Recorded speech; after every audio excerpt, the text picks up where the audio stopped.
우리가 교회를 오래 다니면 설교를 통해서 또 다른 사람의 간증을 통해서 우리 나름대로 마음속에 신학이라는 것이 형성됩니다. 하나님은 이런 분이다. 어떤 그런 신학이 형성되는 것입니다. 그런데 어떤 경우는 성경을 보면 우리가 알고 있던 그 하나님과 성경에 나온 하나님이 다르다는 것을 발견될 때가 있습니다. 그럴 때는 우리가 어떻게 해야 되겠습니까? 지금까지 내가 들어왔지만, 내가 알고 있었지만, 그것이 성경이 말하는 하나님과 다르면 우리의 생각을 내려놓고 성경의 하나님을 받아들여야 되는 것입니다. 또 성경의 하나님을 믿고 따르다가 보면 우리의 현실에서 나타나는 상황들이 전혀 성경이 말하는 하나님과 다를 때가 있습니다. 성경은 분명히 순종하면 복을 받고 불순종하면 화를 받는다고 했는데 현실은 오히려 악을 행하는 자들이 형통하게 살아가는 그런 장면들을 볼 때가 있습니다. 그것은 우리가 성경을 오해했기 때문에 그런 것입니다. 그래서 현실하고 성경이 맞지 않으면 내 생각으로 현실을 판단하는 것이 아니고 하나님이 과연 무슨 의미로 이렇게 하실까? 하나님의 뜻을 찾아가야 되는 것입니다. 우리가 신앙생활하는 것은 성경이 말하는 하나님을 믿는 것이지 사람들이 말하는 하나님을 믿는 것이 아닙니다. 내 마음속에 만들어 놓은 하나님을 믿는 것도 아닙니다. 그것이 바로 우상 숭배가 되는 거죠.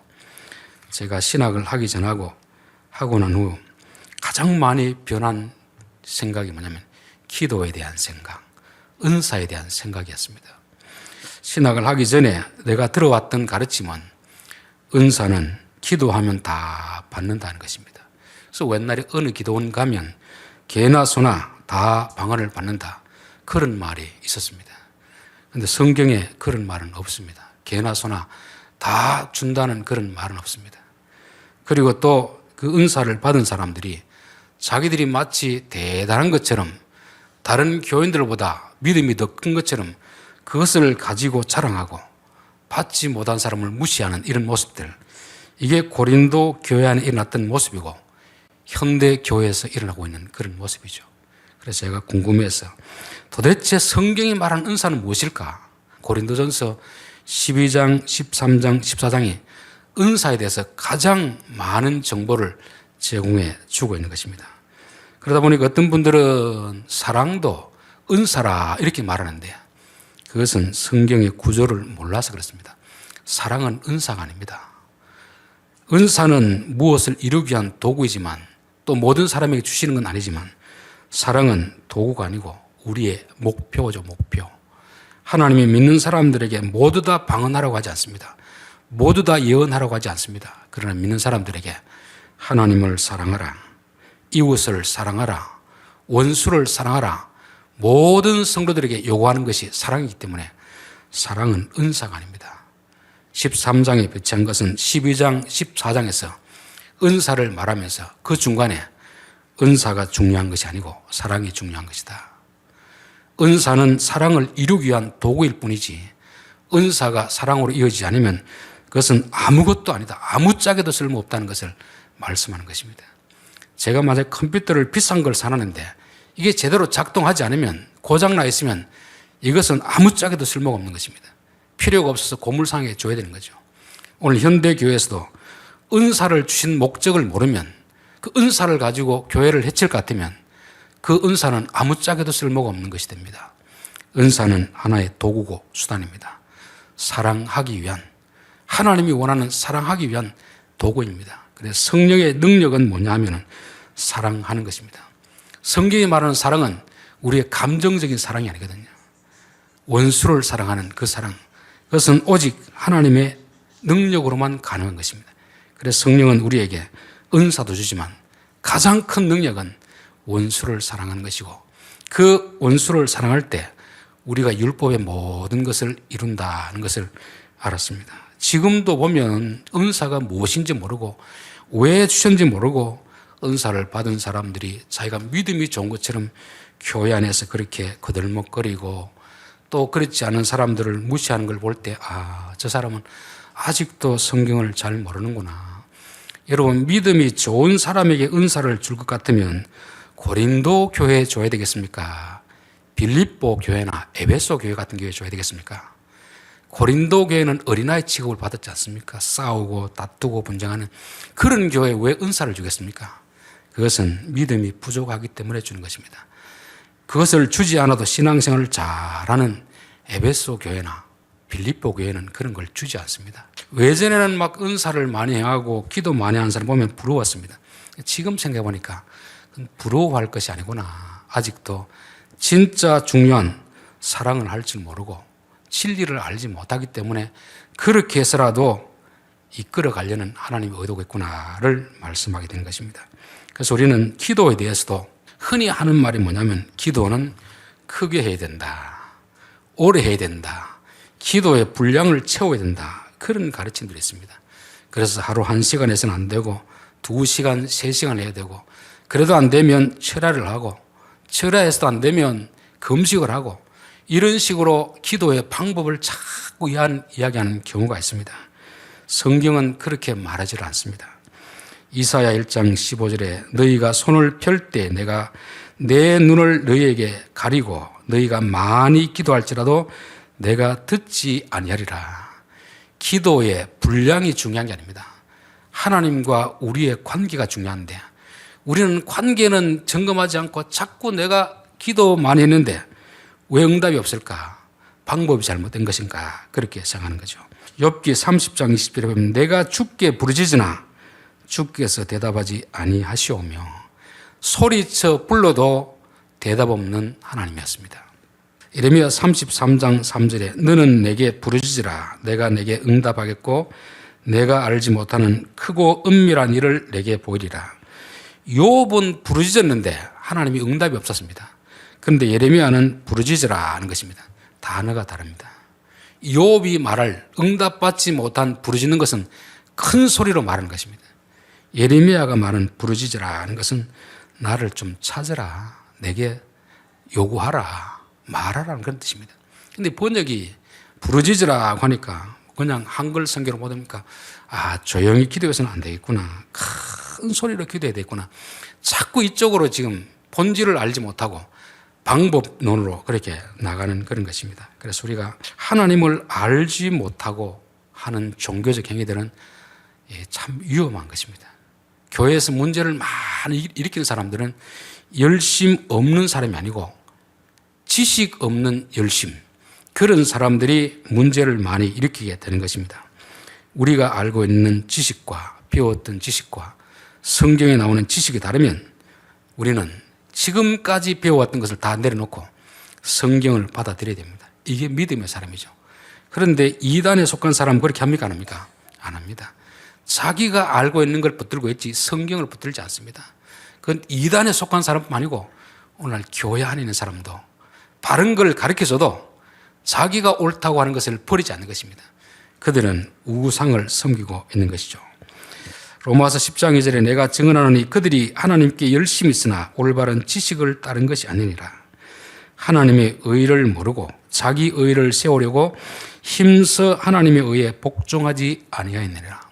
하나님이 어떤 분인가 모르니까 열심으로 하나님을 섬긴다고 하는데 오히려 자기를 드러내는 거죠. 자기를 과시하는 거죠. 그러니까 하나님이 그 기도를 들으실 수가 없는 것입니다. 베드로전서 3장 18절 베드로의 결론입니다. 오직 우리 주 예수 그리스도의 은혜와 그를 아는 지식에서 자라가라. 우리의 신앙의 목적은, 평생의 목적은 능력 얻는 것이 아니고 은사를 행하는 게 아니고 하나님을 좀 더 알게 하옵소서. 그래서 요한복음 17장 3절에 보면 영생은 하나님과 그의 아들을 아는 것이니라. 지식적으로 잘못된 정보로 아는 것이 아니고 성경이 말하는 그 하나님을 알고 현실에서 그분과 교제를 누리는 것이 바로 영생이라고 말씀하고 있습니다. 우리 4장 지난 주간에 가인의 제사와 아벨의 제사를 살펴보았습니다. 이 본문도 우리는 자꾸 어떻게 생각하냐면 제물의 종류가 잘못되어서 하나님 안 받았다 그렇게 생각하는 것입니다. 제물의 종류 아니면 양이 적어서 안 받았다고 하는 거죠. 마치 우리가 기도를 작은 소리로 하면 하나님이 안 들으시고 큰 소리로 해야 들으시고 5분 하면 하나님이 안 들으시고 1시간에 들으신다는 이런 잘못된 정보를 가지고 가인의 제사, 아벨의 제사도 그렇게 보게 되는 것입니다. 오해하게 되는 거죠. 그러다 보니까 무슨 제물을 드려야 될까? 자꾸 제물의 종류, 방법, 드리면 얼마를 드려야 될까를 자꾸 모색하게 되는 거 아닙니까? 그게 하나님을 모르기 때문에 그런 것이죠. 5절 가인과 그의 제물은 받지 아니하신지라 가인이 몹시 분하여 안색이 변하니. 나름대로 가인은 최선을 다해서 드렸는데 하나님께 거절을 당했습니다. 여러분, 우리가 누구에게 선물을 드렸는데 거절 당하면 참 기분이 안 좋잖아요. 그러면 상대방을 원망할 것이 아니고 누구를 돌아봐야 되겠습니까? 나를 돌아봐야 되죠. 상대방이 싫어하나? 왜 안 받을까? 한번 좀 생각해 봐야 되는데 사람은 내가 선물이 좀 싼 거를 드려서 안 받았구나, 그렇게 생각하는 것입니다. 성경은 우리에게 재물이 문제가 아니고 그 사람이 문제다. 가인과 그의 재물은 받지 않으셨다는 것입니다. 여러분, 나와 친한 사람이 주는 것은 비록 작은 것이라도 기쁘게 받습니다. 전혀 안면이 없는 사람인데 어느 날 갑자기 찾아와 가지고 비싼 소고기를 주면 받겠습니까? 안 받겠습니까? 특별히 공무원 같으면 이 사람이 뭔가 무슨 의도가 있겠구나, 안 받는 것입니다. 재물이 중요한 것이 아니고 사람이 중요하다. 사람. 기도가 응답이 되지 않으면 몇 시간을 적게 해서 그런 것이 아니고 하나님과 나의 관계가 어떤가를 한번 좀 살펴봐야 되는데 우리는 자꾸 세상적 종교인들이 가르치는 그런 방식으로 자꾸 우리 원인을 파악하려고 하는 것입니다. 6절 여호와께서 가인에게 이르시되 내가 분하여하면 어찌 됨이며 안색이 변하면 어찌 됨이냐. 가인이 화를 버럭버럭 내고 있으니까 하나님이 찾아왔습니다. 가인, 너 왜 화내느냐? 왜 성질내느냐? 물어보는 거죠. 내가 선을 행하면 어찌 낯을 들지 못하겠느냐? 선을 행하지 아니하면 죄가 문에 엎드려 있느니라. 죄가 너를 원하나 너는 죄를 다스릴지니라. 하나님이 그의 제사를 안 받으신 이유 뭡니까? 선을 행했다면 내가 왜 안 받겠느냐? 또 우리는 자꾸 어떻게 봅니까? 네가 양을 드렸으면 내가 왜 안 받겠느냐? 쌀을 드려도 몇 가마를 드렸으면 내가 왜 안 받겠느냐? 그 조금 가져오니까 받지 않는 거 아니냐? 자꾸 이런 식으로 보는 것입니다. 이게 사람들이 가지는 생각인 거죠. 하나님은 그 재물의 종류나 양을 가지고 지금 시비 거는 것이 아니라는 것입니다. 선을 행하면 하나님은 솔직한 분이잖아요. 근데 사람은 그렇지 않습니다. 누군가 저에게 목사님 오늘 식사 함께 하십시다, 그렇게 제안할 때 그분이 나와 친하면 제가 시간을 내서 갑니다. 안 친하면 가기 싫으면 뭐라고 하겠습니까? 선약이 있어서 죄송합니다. 실제로는 선약이 없습니다. 선약이 있어서 죄송합니다, 이렇게 말하는 것입니다. 사람은 자기의 솔직한 말을 안 하거든요. 여러분, 남녀가 선을 봤을 때 마음에 안 들 때 얼굴이 못생겨서 안 되겠습니다, 이렇게 말하는 사람이 누가 있습니까? 설사 그렇더라도 다른 이유를 대는 것입니다. 그래서 우리는 누가 내 제안을 거부했을 때 그 사람이 하는 말 곧이곧대로 믿으면 안 돼요. 사람들은 자기 속마음을 말하지 않거든요. 상대방이 어떤 상처를 주지 않기 때문에 애들로 표현하는 게 사람인 것입니다. 하나님은 그렇지 않습니다. 자기의 진심을 말하는 거죠. 너가 선을 행하면 내가 왜 안 받았겠느냐를 말씀하는 것입니다. 이게 이제 종교인들의 생각하고 하나님의 생각이 다른 것입니다. 우리는 하나님께 많이 드리면 좋아할 것으로 그렇게 착각을 하는 것이죠.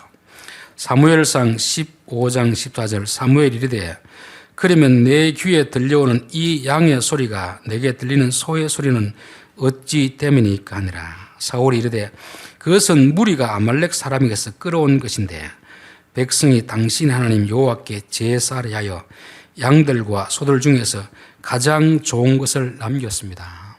하나님은 다 진멸하라고 했거든요. 그런데 남겨놓고 하는 말이 뭐냐면 이거 제사하려고 하나님 앞에 남겨놨습니다. 나쁜 거 못 쓰는 건 다 죽였고 정말 좋은 걸 남겨놨습니다. 물론 이 거짓말이지만 말하는 의도는 뭡니까? 사울이 가지고 있는 생각 속에는 하나님은 좋은 것을 드리면 기뻐하신다, 이런 생각이 있는 거죠. 그때 사무엘이 했던 말이 유명한 말 아닙니까? 사무엘이 이르되 여호와께서 번제와 다른 제사를 그의 목소리를 청종하는 것을 좋아하심같이 좋아하시겠나이까? 순종이 제사보다 낫고 듣는 것이 수양의 기름보다 낫습니다. 하나님 앞에 좋은 음식을 드리는 것보다 하나님은 하나님의 말씀에 순종하는 것을 더 좋아한다는 것입니다. 여러분은 순종하는 것을 좋아합니까? 많이 드리는 걸 좋아합니까? 순종하기는 싫고 돈으로 하나님 이거 거래하면 안 되겠습니까? 내 생각은 내가 바꾸기 싫고 하나님 내 헌금 많이 할 테니까 내가 전도 좀 많이 할 테니까 선교 좀 할 테니까 내 뜻을 이루어 주십시오. 이런 식으로 지금 흘러가고 있지 않습니까? 하나님은 그것보다 내가 하나님 앞에 순종하는 것을 더 원하신다는 것입니다. 대선지서, 소선지서 보면 이제 선자들이 쭉 이스라엘 백성들이 왜 망하게 되는지를 설명하고 있는데 그들이 너 예배를 안 드려서 그렇다.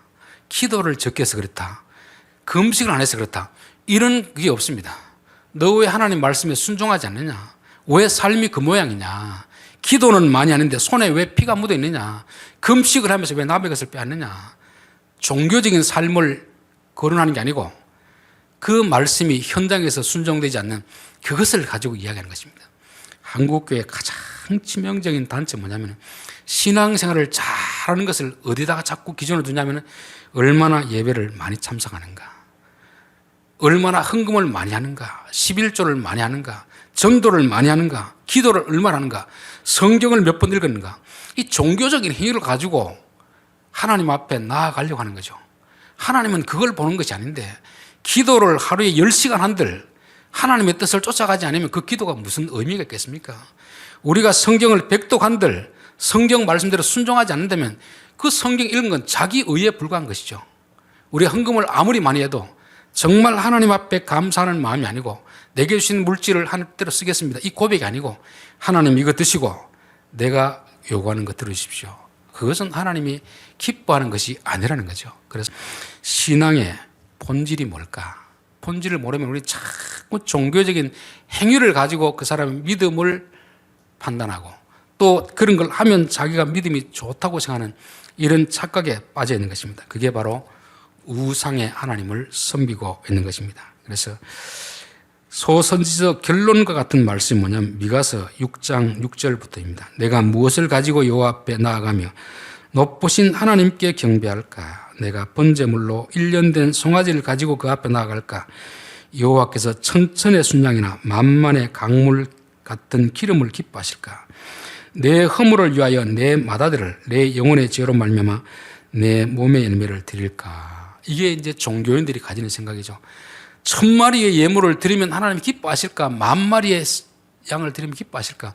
이런 생각이 있기 때문에 우리는 솔로몬의 기도도 어떻게 봅니까? 1000번제. 1000번을 드리면 소원을 들어주겠지. 이게 전형적인 종교인들이 가지는 생각입니다. 1000번이 아니고 1000마리를 드린 것인데 1000마리도 우리에겐 큰 것이지만 솔로몬에겐 큰 것이 아닙니다. 그의 중심이 중요한 거예요. 중심이. 그래서 우리가 성경을 볼 때 하나님이 과연 우리에게 요구하시는 건 무엇일까? 그걸 알아야지. 그렇지 않고 사람들 말하는 그런 종교인들의 가르침을 따라가다 보면 열심히 했는데 많이 드렸는데 하나님은 아무 응답도 없거든요. 거기서 우리가 이제 충격을 받는 거 아닙니까? 사람아 주께서 선한 것이 무엇임을 내게 보이셨나니 여호와께서 내게 구하시는 것은 오직 정의를 행하며 인자를 사랑하며 겸손하게 내 하나님과 동행하는 것이 아니냐. 하나님이 기뻐하시는 것은 하루에 기도를 10시간 하는 것도 아니고 전도를 많이 하는 것도 아니고 봉사를 많이 하는 것도 아니고 예배를 많이 드리는 것도 아닙니다. 하나님의 의를 행하며 하나님과 좀 동행하는 걸 원하는 게 아니냐. 우리의 드리는 모든 종교 행위들은 이 목표를 향해서 나가야지 하나님과는 전혀 상관없이 자기의 의만 쌓아가는 그런 행위들은 하나님이 싫어하신다는 것입니다. 그래서 레위기 보면 내가 거룩하니 너희도 거룩하라. 마태복음 내가 온전하니 너희도 온전하라. 누가복음 보면 내가 자비하니 아버지가 자비로 너희도 자비하라. 결국 하나님 우리에게 원하시는 것은 종교적 행위가 아니고 좀 하나님 좀 닮아라. 아버지 좀 닮아라. 아버지 좀 닮은 마음을 가지고 신앙생활하고 가정생활하고 직장생활하는 것입니다. 이게 거룩이거든요. 거룩은 종교 안에서 행해지는 그런 것이 아니고 하나님의 말씀을 가지고 세상에 나가서 세상 사람과 다른 가치관으로 살아가는 것이 이게 거룩이 되고 그것을 하나님이 우리에게 원하시는 것입니다. 내가 선을 행하면 어찌 낯을 들지 못하겠느냐. 선을 행하지 아니하면 죄가 문에 엎드러 있느니라. 죄가 너를 원하나 너는 죄를 다스릴지니라.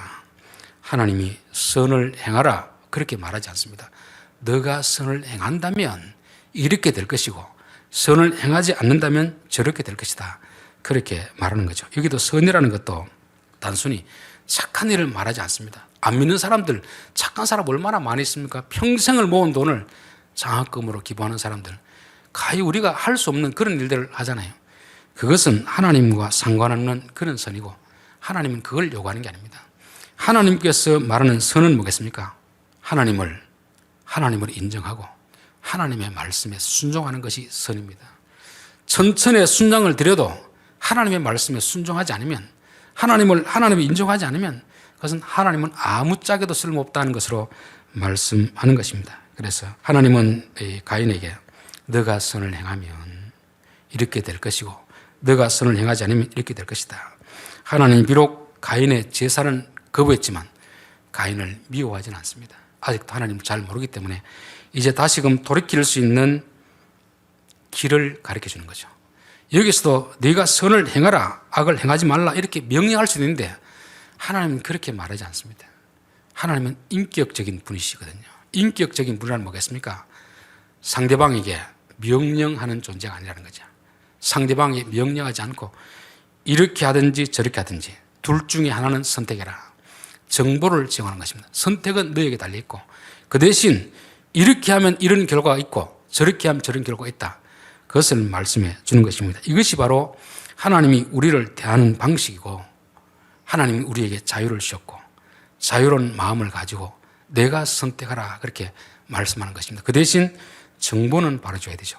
이렇게 했을 때는 이런 결과가 나타나고 저렇게 했을 때는 저렇게 한 결과가 나타난다는 것을 말씀하는 것입니다. 우리가 물건을 살 때도 보면 이제 만든 사람들이 광고를 하잖아요. 광고, 정보를 주잖아요.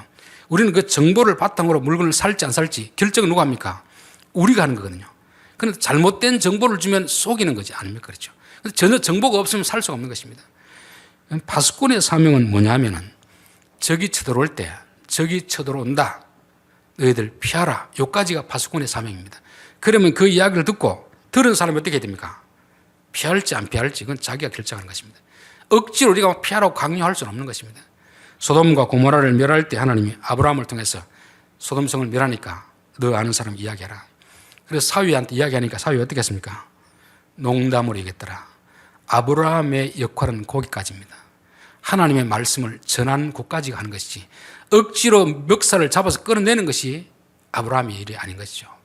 기독교와 이슬람의 차이는 뭐냐면 이슬람은 무자비한 종교입니다. 부모가 이슬람인데 자식이 이슬람을 안 하면 개종하면 죽여버립니다. 강압적으로 하는 거죠. 성경은 그렇게 말씀하지 않습니다. 부모라도 자식에게 강요할 수 없는 거죠. 바른 정보를 주는 것입니다. 예수를 믿든지 다른 걸 믿든지 네가 선택을 하되 예수를 믿으면 이런 복이 있고 안 믿으면 이런 것이 있다는 것을 정보를 주면 그때 그 본인이 결정을 하게 되는 것입니다. 전도도 뭐냐면 사람들 끌어와 구원시키는 게 우리의 목적이 아닙니다. 목적도 아니고 그렇게 할 수도 없는 거죠. 교회로 데리고 와서 하나님 말씀을 들어봐라. 들어보면 이 길을 갈지 저 길을 갈지 결정은 본인이 하도록 하는 것입니다. 그렇기 때문에 예수님도 마태복음 11장에서 가장 권능을 많이 행한 곳에 한 사람도 회개 안 했습니다. 하나님이 강압적으로 그들을 다 구원시킬 수 있는데 하지 않는 것입니다. 그러면서 하나님 감사합니다. 어린아이처럼 겸손한 자에게는 깨닫게 해주시고 교만한 자에게는 깨닫게 해주지 않는 것이 하나님의 뜻입니다. 그래서 감사한 것이죠. 우리는 지나친 열심을 가지고 안 믿으려는 사람을 끝까지 막 믿게 하려고 하는 이게 열심, 이건 자기 열심이지 하나님 일이 아니거든요. 우리는 바른 정보를 전해주고 선택은 본인이 하는 것입니다. 본인이 하면 천국 가는 것도 본인이 선택하는 것이고 지옥 가는 것도 본인이 하는 것입니다. 그래서 우리는 바른 정보를 전해줬으면 그 이유에 대해서는 우리가 책임질 필요가 없습니다. 거기까지만 하면 되는 것이 파수꾼의 사명이고 이게 목회자의 사명이고 전도인의 사명이 되는 것입니다.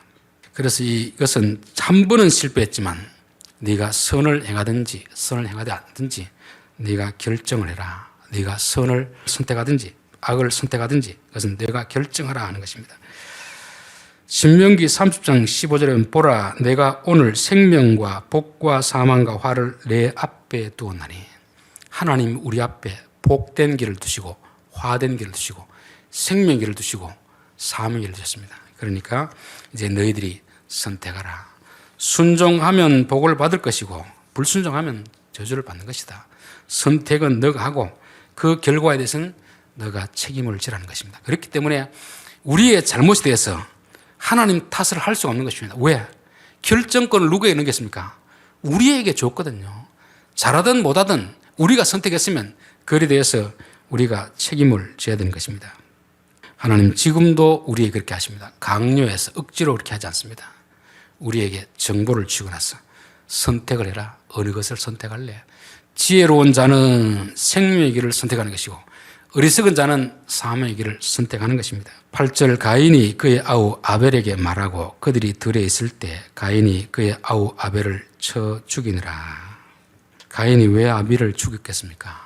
자기의 재산은 받아들이지 않고 동생의 재산은 받아들여졌거든요. 그 때문에도 엄청 기분이 나쁜데 또 하나님 불러가 책망하는 것입니다. 책망. 너 이거 잘못했지 않느냐. 돌이켜라. 그렇게 하는 것입니다. 그런데 그 말도 듣기 싫은 것이죠.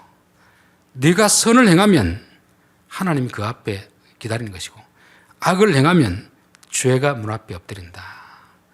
그런 것은 우리가 선을 행하면 하나님이 기뻐하는 것이고 선을 행하지 않으면 마귀가 기뻐하는 것이다. 그럼 너희는 마귀의 종이 될 것인데 혹시라도 실수했더라도 죄가 너를 마음대로 좌지우지하려고 할 때 거기에서 거부하고 뛰쳐나오라 하는 것을 말씀했는데 결국 가인은 그 하나님의 말씀을 따르지 않는 거죠. 우리 앞에는 항상 이 두 가지 생각이 있습니다. 하나님이 주신 말씀이 있고 마귀가 주는 말씀이 있는 거죠. 선을 행하라는 말씀이 있고 악을 행하라는 말씀이 있습니다. 그런데 순종은 뭐라고 했습니까? 선을 행하라는 거죠. 자, 복은 어디에 있다고 했습니까? 말씀에 순종하면 복을 받는다는 것입니다. 여러분, 아내들이 남편에게 복종하라. 이 말씀 앞에 서면 우리는 복종하고 싶습니까? 안 하고 싶습니까? 안 하고 싶죠. 왜 내가 해야 되는데? 그 말씀은 아내를 위해 주신 말씀이겠습니까? 남편을 위해 주신 말씀이겠습니까? 순종하는 자에게 복을 주신다고 했으니까 남편을 위해 주신 말씀이 아닙니다. 아내가 남편에게 순종하면 하나님이 아내에게 복을 주는 것이 남편은 덤을 얻는 것입니다. 남편들 아내를 사랑하라 하는 것은 아내에게 주신 말씀이 아니고 남편에게 주신 말씀이고 그것을 순종하면 순종한 남편의 복을 받게 되어 있습니다. 여기서도 하나님이 선을 행하면 하나님이 기뻐하시고 그 앞에서 너를 기다릴 것이고 선을 행하지 않으면 마귀가 너희 앞에 있을 것이다. 그러니까 순종은 하나님의 사람이 되는 것이고 하나님 통치를 받아들이는 것이고 불순종은 마귀의 통치를 받아들이는 것이 되는 것입니다. 그런데 의외로 우리는 순종이라고 하면 안 하려고 하는 것입니다. 내가 순종하면 꼭 손해보는 느낌이 들어요. 여러분, 원수를 갚지 말고 용서라는 것은 원수를 위해 주신 말씀이겠습니까? 나를 위해 주신 말씀이겠습니까? 나를 위해 주신 말씀이죠. 거기에 순종하면 원수가 좋기도 하겠지만 내가 1차적으로 복을 받는 것입니다. 근데 우리는 잘못된 생각 때문에 순종하면 내가 손해본다고 생각하는 것입니다. 하나님이 복과 화를 우리 앞에 두었는데 순종하면 복이 되는 것이고 불순종하면 화가 되는 것입니다. 그럼에도 불구하고 우리는 순종하기보다는 내 고집대로 하려는 이런 마음이 있지 않습니까? 그렇게 되면 누가 우리의 주인이 되겠습니까? 마귀가 주인이 되는 거죠. 종교적 열심을 행하는 것보다 더 중요한 것은 하나님이 내 앞에 어떤 말씀을 하실 때 순종하느냐 안 하느냐 거기에 달리는 것입니다. 자녀들아 부모를 공경하라. 그것은 공경하는 자녀가 복을 받는 거지 아버지가 복을 받는 게 아닙니다. 그런데 우리는 자꾸 피해의식을 느끼게 되는 거죠. 이게 마귀가 우리 머릿속에 너무 부정적인 생각을 많이 넣다 보니까 순종을 복받는 길인데 내가 손해보는 것으로 생각하는 것입니다. 가인도 아직까지 어리석기 때문에 결국은 하나님의 선택을 따르지 않고 자기 고집대로 하는 것입니다. 가인이 그의 아우 아벨에게 말하고 그들이 들에 있을 때 가인이 그의 아우 아벨을 쳐 죽이니라. 이게 타락한 인간이 어떤 문제가 실패했으면 자기 자신을 돌아봐야 되는데 자기는 돌아보지 않고 자꾸 옆에 산을 보고 시기하는 것입니다. 사람들이 다윗이 골리앗을 치고 돌아올 때 사울은 천천히요 다윗은 만마리를 하니까 그 소리를 들은 사울이 열이 받는 거지 화가 나는 거잖아요. 다윗이 무슨 죄가 있습니까? 내가 왕이지만 다윗만큼 용기 있는 행동을 못했구나. 참 왕으로서 내가 부끄럽구나. 그렇게 생각이 되는데 오히려 그렇게 잘한 다윗을 시기하니까 결국 다윗을 죽이기 위해 가지고 그 왕권, 그 시간 군인들을 다 동원해 다니면서 그렇게 비참한 그 말년을 보내는 거 아닙니까? 여러분, 문제가 있으면 나를 돌아봐야 됩니다. 가인도 왜 하나님은 내 제사를 거부했을까? 내게 무슨 문제가 있을까를 살펴봐야 되는데 자기는 돌아보지 않고 동생을 보는 거죠. 그래서 동생을 시기하는 것입니다. 저놈만 아니었으면 하나님이 내 제사를 받았을 텐데 저놈 때문에 내 제사를 안 받으렸다 생각하는 것입니다. 이게 어리석은 판단인 것입니다. 우리들도 항상 내게 어떤 문제가 있으면 남을 원망하기보다 하나님 원망하기보다 내가 선을 행했는가? 내가 하나님 말씀에 순종했는가? 하나님과 나의 관계가 어떤가? 이것을 점검해야 되는 것입니다. 수가성 우물가 남편이 몇 명이었습니까? 6명이었죠. 그리고 예배를 드려도 응답이 없는 것입니다. 그래서 예수님 앞에 우리 도대체 어디서 예배를 드려야 됩니까? 우리 조상들이 말하는 그리심산에 가서 아무리 예배를 드려도 응답도 없는데 유대인들은 예루살렘에서 드려야 된다고 하는데 예수님 뭐라고 합니까? 그리심산에서 드리지 말고 예루살렘에서 드리지 말고 장소가 중요한 게 아니다. 너 자신이 중요하다. 너 자신. 남편을 그렇게 바꾸는 것은 남편이 문제가 있는 게 아니고 너가 문제가 있으니까 너가 바뀌고 하나님 앞에 예배를 드려야지 하나님이 예배를 받는 거지. 어디에 산에 간다고 좋은 기도원에 간다고 너희 예배를 받겠느냐. 우리는 항상 우리 앞에 하나님의 응답이 없고 기도해도 아무런 반응이 없을 때 다른 사람 탓하지 말고 장소를 문제 삼지 말고 하나님, 내가 하나님 앞에 잘못된 것이 무엇입니까? 순종하지 않는 것이 무엇입니까? 그것을 살펴봐야 되는 것입니다. 나를 돌아보면서 예배를 드리고 기도를 해야 되는데 우리는 그렇지 못하는 것입니다. 결국 하나님의 말씀에 불순종하니까 그는 죄에게 종이 되는 것이고 결국 동생을 죽이는 이런 비참한 일이 벌어지게 되는 것입니다. 저는 우리의 삶도 마찬가지라 생각합니다. 실수는 할 수 있는데 하나님 말씀하실 때 받아들이면 다시금 회복되는 것이고 그게 싫다고 거부하고 끝까지 자기를 가면 결국 자기도 죽고 동생도 죽이는 것입니다. 비록 내가 잘못했더라도 하나님 말씀하실 때 하나님, 제가 인정하겠습니다. 제가 잘못했습니다. 돌이키면 나도 살고 동생도 살리는 이런 일이 일어나는 것입니다. 그래서 우리 신앙생활이 종교인으로 머무는 것이 아니고 하나님이 진짜 우리에게 요구하는 건 뭘까?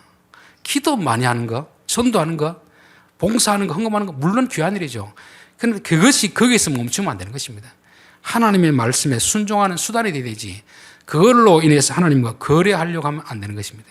하나님은 천천의 수양보다 말씀에 순종하는 것을 좋아하시고 순종하는 자에게 복을 주시는 것입니다. 그래서 우리가 하나님 말씀 앞에 서면 이건 내게 복 주시기 위해서 하는 말씀이구나. 기쁨으로 해야 되는 것입니다. 상대방을 위해 주신 말씀이 아니고 나를 위해 주신 말씀이구나 생각하고 항상 순종의 삶으로 인하여서 하나님이 우리의 예배와 기도와 모든 헌신을 기쁘게 받으시는 그런 생활이 될 수 있기를 바랍니다. 기도하겠습니다.